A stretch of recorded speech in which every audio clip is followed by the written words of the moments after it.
আমাদের অনন্য স্টোরি সকল প্রকার পার্ট গল্প দেখতে আমাদের চ্যানেলটি সাবস্ক্রাইব করে পাশে থাকা বেল আইকনটিতে ক্লিক করে অল নোটিফিকেশন অন করে দিন। আমিও করি একটু। পারবি না, হাতে ছেঁকা লাগবে। আরে পারবো, দিন না একটু প্লিজ। আচ্ছা ঠিক আছে, একটা কর, তবে সাবধানে। আদ্রিতা খুশি হয়ে বলল। আচ্ছা। আদ্রিতা নিবিড়ের পাশে একটা বারবিকিউ করতে লাগলো। নিবিড় ওকে দেখিয়ে দিল কিভাবে করতে হয়। আদ্রিতা সেটা করতে খুব খুশি, যেন কত বিশাল একটা কাজ করতে পেরেছে সে। নিবিড় আদ্রিতার সেই হাসি মাখা মুখটা দেখেই খুশি। সবকিছুর বিনিময়ে এই হাসি মাখা মুখটাই তো সে দেখতে চায়। আদ্রিতা একটা বারবিকিউ করতে পেরেই খুশিতে লাফিয়ে নেচে নেচে সবাইকে বলল, দেখো দেখো, এটা আমি বানিয়েছি, আমি বারবিকিউ করতে পেরেছি। তাহসান হাততালি দিয়ে গর্বিত ভঙ্গিতে বলল, वाह क्या बात क्या बात, তুই তো কামাল করে দিয়েছিস বে। ধুতি ফেরে রুমাল বানিয়ে নিয়েছিস, শাহরিয়ার পরিবারের নাম উজ্জ্বল করে দিয়েছিস। আজ লোকে বলবে ওই যাচ্ছে শাহরিয়ার পরিবার, ওই বাড়ির মেয়ে বারবিকিউ বানাতে পেরেছে, এই জন্য স্বর্ণপদক দেওয়া হবে তাকে। মামা মামি তার মেয়ের সফলতা দেখে গর্বে বেলুন হয়ে উড়ে যাবে আকাশে। আদ্রিতা বোকার মতো গর্ব করে বলল, থ্যাংক ইউ থ্যাংক ইউ। রান্নার পর ছেলেরা সুইমিং পুলে নামলো সবাই। পাশে মিউজিক সিস্টেমে গান বাজছে। তাহসান পানিতে নেমে উড়াধুরা নাচতে লাগলো। ফাইজান ননদ রোমাকে নিজের উন্মুক্ত বডি শো করতে লাগলো। আদ্রিতারও সুইমিং পুলের পাশে বসে আড্ডা দিচ্ছে। তবে আদ্রিতার বেহায়া নজর ফিরে ফিরে তাকাচ্ছে নিবিড়ের পানে। ফর্সা সুঠাম উন্মুক্ত শরীরে সুইম করছে সে। পুলের পানিতে যেন চকচক করছে তার বডি। আদ্রিতার লোলুপ দৃষ্টি চেয়েও যেন আটকাতে পারছে না। তানহাও আর চোখে কয়েকবার তাকালো অপরাহ্নের পাড়ে। তবে অপরাহ্ন হঠাৎ চোখ মারতেই তানহা লজ্জায় চোখ সরিয়ে নেয়। সুইমিং শেষে সবাই বারবিকিউ খেতে বসলো। দুই পুলের পাশেই সবাই এক একজন এক এক রকম জায়গায় বসে আছে, বসে খাচ্ছে। আদ্রিতা বরাবরের মতোই খেতে চাচ্ছে না। অসুস্থ হওয়ার পর থেকে যেন আরো বেশি খাবারের উপর অনীহা হয়ে গেছে তার। তাই নিবিড় নিজের হাতেই আদ্রিতাকে খাইয়ে দিল। এখন এটাও যেন আদ্রিতার অভ্যেস হয়ে গেছে। নিবিড়ের হাতে খেতেই ভালো লাগে তার। আদ্রিতা খেতে খেতে বলল, আপনি অনেক ভালো রান্না করতে পারেন, কত গুণ আপনার, আমার তো কোনো গুণই নেই। আস্তে একটা বেগুন আমি, এমন বেগুন বউ আপনার সাথে বেমানান লাগে। নিবিড় নান রুটির সাথে মাংস নিয়ে আদ্রিতার মুখে দিয়ে বলল, হ্যাঁ তা তো লাগেই, কিন্তু কি আর করার, বিয়ে তো হয়েই গেছে। আমি তো আবার খুব ভদ্র ছেলে কিনা, তাই বউ যেমনই হোক মানিয়ে চলি। আদ্রিতার হঠাৎ মন খারাপ হয়ে গেল। গলার খাবার যেন আর গলা দিয়ে নামলো না। সে মলিন মুখে বলল, আর খাবো না আমি। বলেই আদ্রিতা উঠে যেতে চাইল। নিবিড় তার হাত ধরে টান দিয়ে আবারও বসিয়ে দিয়ে মুচকি হেসে বলল, তুই আসলে একটা বলদি, কখনো বুঝলি না আমাকে। আর এসব গুণ হলো বাহ্যিক গুণ, এসব যে কোনো মানুষ চাইলেই আয়ত্ত করতে পারে, এটা মহৎ কিছু না। কিন্তু তোর মতো নিষ্পাপ সরল মনের যে গুণটা আছে সেটা চাইলেও কেউ পারবে না, কারণ এটা হাতে বানানো যায় না, এটা ব্যক্তির নিজস্ব গুণ। আর এত গুণ দিয়ে কি করব আমি? ঘরের খুঁটি দিব? বউয়ের বেশি গুণ থাকলে আবার জামাইকে দাম দিবে না, আর আমি তা মোটেও চাই না। আমার তো বলদিটাই চাই, বুঝলি পাগলি? খাওয়ার পর আরো অনেকক্ষণ আড্ডা দিল সবাই। আড্ডা দিতে দিতে প্রায় রাত 10টার বেশি বেজে গেল। তখনই নিবিড়ের যে ফোন এলো। ফার্ম হাউসের সিকিউরিটি গার্ড নাকি অ্যাক্সিডেন্ট করেছে, তাই নিবিড় সেটা শুনে সেখানে গেল। সাথে ফাইজার হাজব্যান্ডও গেল সাথে। নিবিড় সবাইকে বলে গেল সে ঘন্টাখানিক পরেই চলে আসবে। নিবিড় যাওয়ার আড্ডা আর জমল না। সানভি তার বিউটি স্লিপ নিতে চলে গেল, সাথে ফাইজাও গেল শুতে। নিবিড় তা থাকায় আদ্রিতারও মুখ অফ হয়ে গেল, তাই সেও রুমে চলে গেল। তানহাও উঠে গেল, তার দেখা দেখি অপরাহ্নও উঠে গেল। থাকলো শুধু ফাইজার ননদ রোমা আর তাহসান থেকে গেল। সুযোগ বুঝে তাহসান উঠে গিয়ে রুমার কাছে বসলো। বসেই দুষ্টু সুরে বলল, আপনার কেমন লাগছে এখন? আমার না কেমন প্রেম প্রেম পাচ্ছে, চলেন না দুজনে প্রেম প্রেম খেলি, খেলা যে জিতবে সে চুম্মা পাবে। রুমা চোখ গরম করে বলল, আপনি এত অসভ্য কেন, লুচু একটা। আরে রাখছেন কেন, যান, সব চুমু আপনি একাই নিয়েন, তাহলে খুশি তো? আমার আবার এত অহংকার নেই। আপনি যত চান তত চুমু দেব, তাও রাগ করেন না। আপনি যাবেন এখান থেকে, না ভাবিকে ডাকবো? এত বেশরম লোক জীবনেও দেখিনি আমি। এই তো দেখছেন, জীবনে না দেখা জিনিসটা আপনাকে দেখানোর ভাগ্য করে দিলাম, তাও রাগ করেন। এমন করতে নেই, মন নরম করতে হয়। জানেন, আমি উপরে উপরে যত হাসি খুশি থাকি, ভেতরে আমার অনেক কষ্ট, যা কাউকে দেখাতে পারি না। আমার কষ্টের কথা শুনলে আপনি কেঁদে ফেলবেন, এত কষ্ট নিয়ে বেঁচে আছি আমি। ন্যাকার স্বরে দুঃখী ভঙ্গিতে কথাগুলো বলল তাসান। রুমা ভাবল ছেলেটার হয়তো সত্যিই কোনো কষ্ট আছে, তাই জিজ্ঞেস করলো, কি কষ্ট আপনার? শুনবেন আপনি? সইতে পারবেন তো? হ্যাঁ পারবো, কিন্তু বলুন। তাসান অতি দুঃখী ভঙ্গিতে ন্যাকা কান্নার সুরে বলল, আমাকে না, আমাকে আজ পর্যন্ত কেউ লিপ কিস করেনি, কেউ না। এই মাসুম ছেলেটা চুমুর জন্য দাঁড় দাঁড় ঘুরলো, কিন্তু কেউ মায়া করে ছেলেটাকে একটু কিসও করলো না। এত কষ্ট নিয়ে কি বেঁচে থাকা যায় বলুন? তবুও বেঁচে আছি আমি, এই আশায় যে আপনার মতো মহৎ নারীর কৃপা দৃষ্টি হবে আমার ঠোঁটের উপর।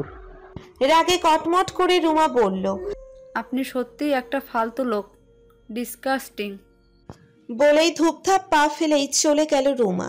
পেছন থেকেই হো হো করে হাসতে লাগলো তাসান। তানহা রান্নাঘরের দিকে এসেছিল পানি খাওয়ার জন্য। পানি খেয়ে ফিরতে নিলেই হঠাৎ কেউ তার হাত ধরে হ্যাচকা টান দিল।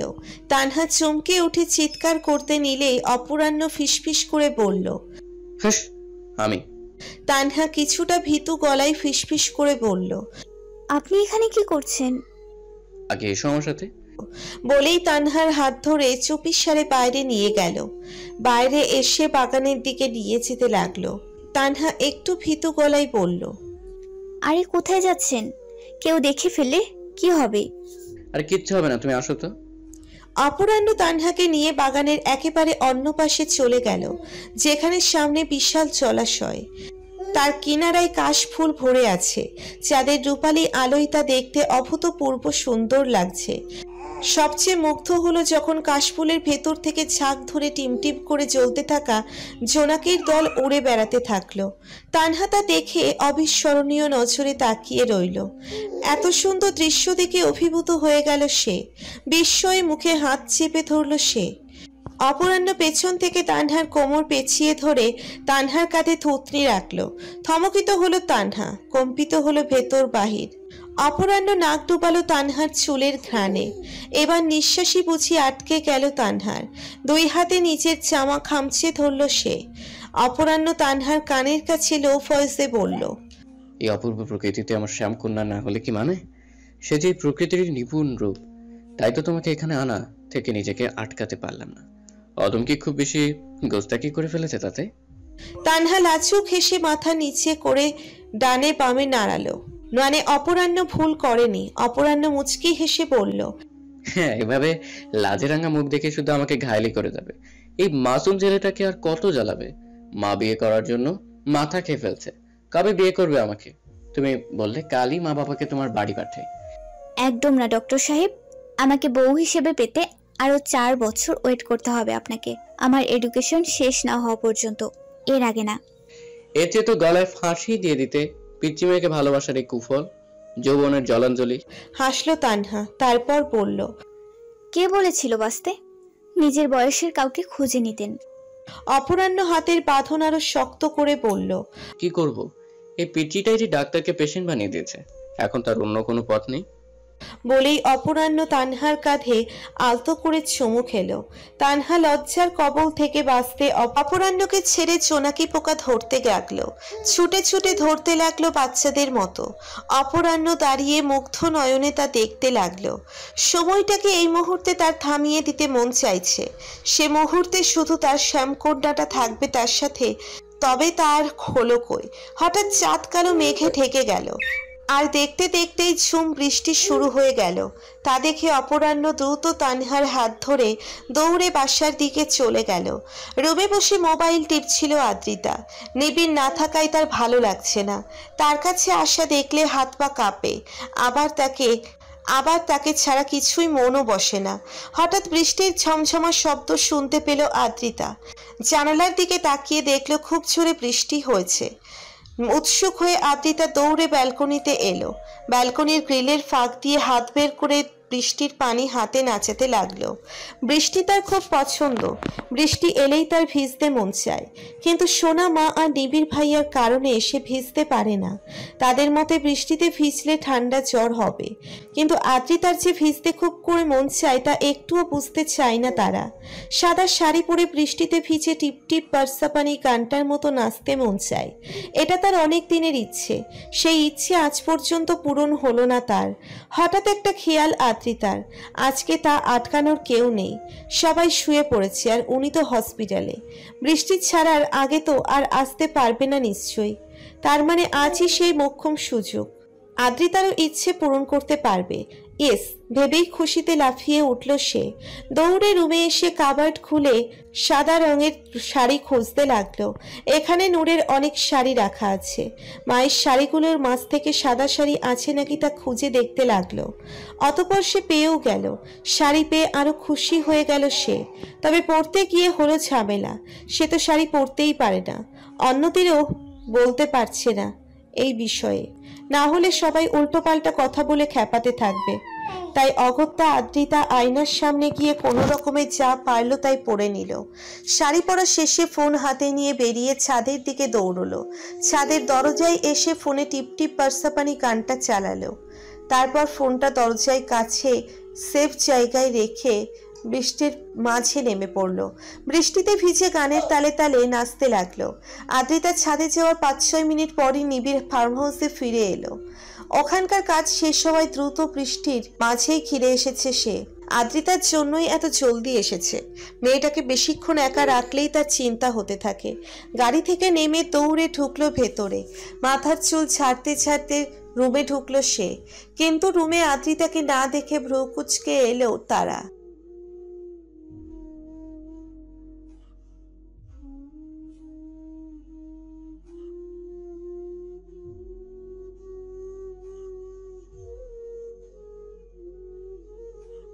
এবং তাকাতেই সর্বস্ব স্থির হয়ে গেল।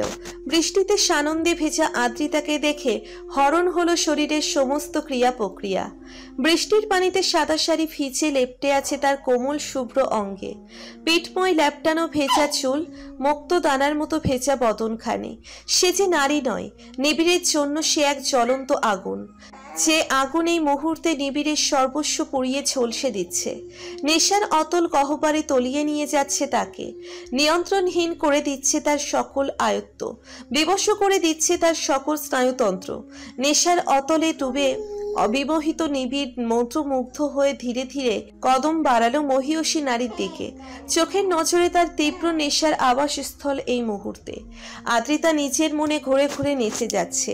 নিবিড়কে এখনো দেখেনি সে, উল্টো দিকে হয়ে ভিজতে ব্যস্ত সে। নিবিড় একসময় আদ্রিতার পিছনে এসে দাঁড়ায়, তার বাম হাতে বাহু ধরে এক ঝটকায় তাকে নিচের দিকে ঘোরালো। চমকে গেল আদ্রিতা। নিবিড়কে দেখে অনেক ভয়ও পেয়ে গেল প্রথমে, ভাবলো হয়তো আজ আর নিস্তার নেই তার। তবে নিবিড়ের ওই তীব্র নেশাভরা কঠিন হৃদকম্পিত চাহনি দেখে থমকে গেল আদ্রিতা, যে চাহনি সংকারিত করে দিল তার অন্তর্দেশ। আদ্রিতাকে টান দিয়ে ঘোরানোর সময় তার মেছা চুলগুলো মুখের উপর এসে পড়ল। নিবিড় এক হাতে আদ্রিতার কোমর পেঁচিয়ে ধরে নিচের সাথে মিশিয়ে নিল। নেশালো একাগ্র দৃষ্টিতে তাকিয়ে অন্য হাতের আঙ্গুল দিয়ে আদ্রিতার মুখের উপর লেপ্টে থাকা চুলগুলো আস্তে করে সরিয়ে দিল। শিহরণে চোখ বুজে দিল আদ্রিতা। দুঃসাহসিক বৃষ্টির ফোঁটা ঠাস ঠাস করে পড়ছে আদ্রিতার চোখে মুখে, আর পড়ছে গোলাপ রাঙা অধর যুগলে। তা যেন নিবিড়ের সর্বস্ব গ্রাস করে নিচ্ছে, ধ্বংস করে নিচ্ছে তার সকল নিয়ন্ত্রণ, যার বশবর্তী হয়ে নিবিড় এক হাতে আদ্রিতার শাড়ির ফাঁকের উন্মুক্ত কোমর পেঁচিয়ে ধরল, অন্য হাত আদ্রিতার কানের নিচে রেখে মাথা ঝুঁকিয়ে অধর ছোঁয়ালো।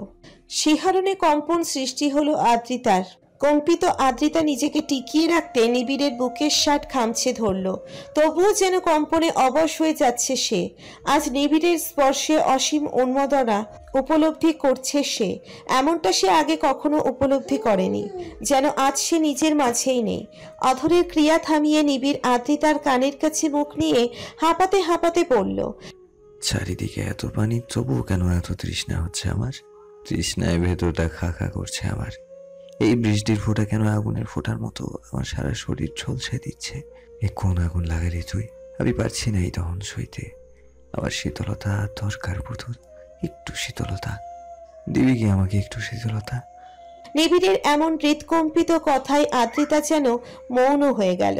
তার মৌনতা দেখে নিবিড় বলল, তুই রাজি না থাকলে আমি এগোবো না। বলেই নিবিড় আদ্রিতার পিঠ থেকে হাত নামিয়ে সরে আসতে চাইলেই আদ্রিতা তখনই নিবিড়কে জড়িয়ে ধরে বুকে মাথা গুজল। নিবিড়ের ঠোঁটে প্রাপ্তির হাসি ফুটল। নিবিড় একটু ঝুঁকে আদ্রিতাকে কোলে তুলে নিল। আদ্রিতা লজ্জায় নিবিড়ের বুকের মাঝে লুকিয়ে ফেলল নিজের মুখ।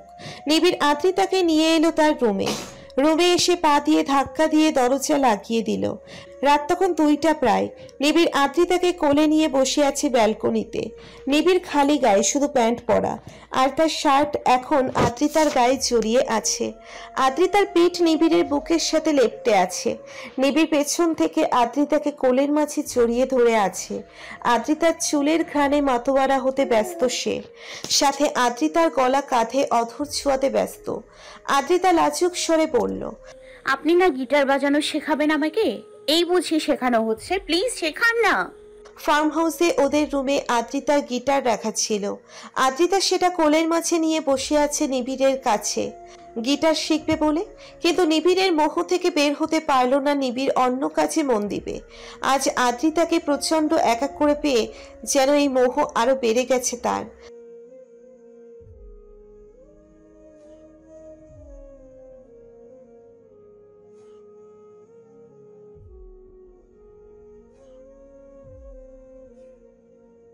নিবিড় পেছন থেকে আদ্রিতার হাতের উপর হাত রেখে তাকে গিটার বাজানো দেখাচ্ছে। গিটার বাজানো আসতেই আদ্রিতা খুশি মনে সে বলল, একটা গান গান না, আমি গিটার বাজাই, আপনি গান। নিবিড় আদ্রিতার কাঁধে চুমু খেয়ে বলল, আমার পুতুল বউয়ের জন্য সব হাজির। নিবিড় আদ্রিতার হাতের উপর দিয়ে হাত রেখে গিটার বাজিয়ে গান ধরল। হে সোনা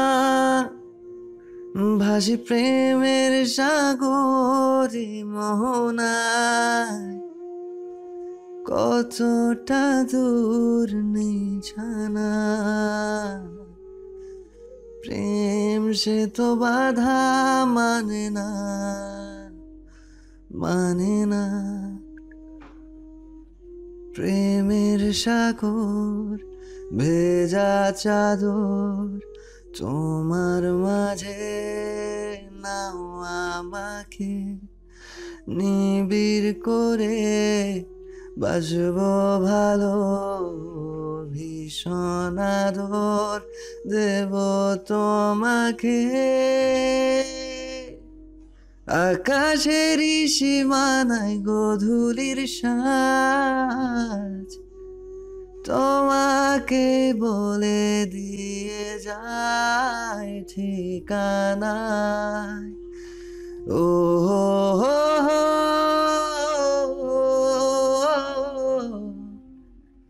ওই চোখে কি নেশা, কেমন ব্যাকুলতা, অসীম আকুলতা, এই তো ভালোবাসা। ওই চোখে কি নেশা, কেমন ব্যাকুলতা, এই তো ভালোবাসা। প্রেমের সাগর ভেজা চাদর তোমার মাঝে নাও আমাকে, নিবিড় করে বাসব ভালো, ভীষণ আদর দেব তোমাকে।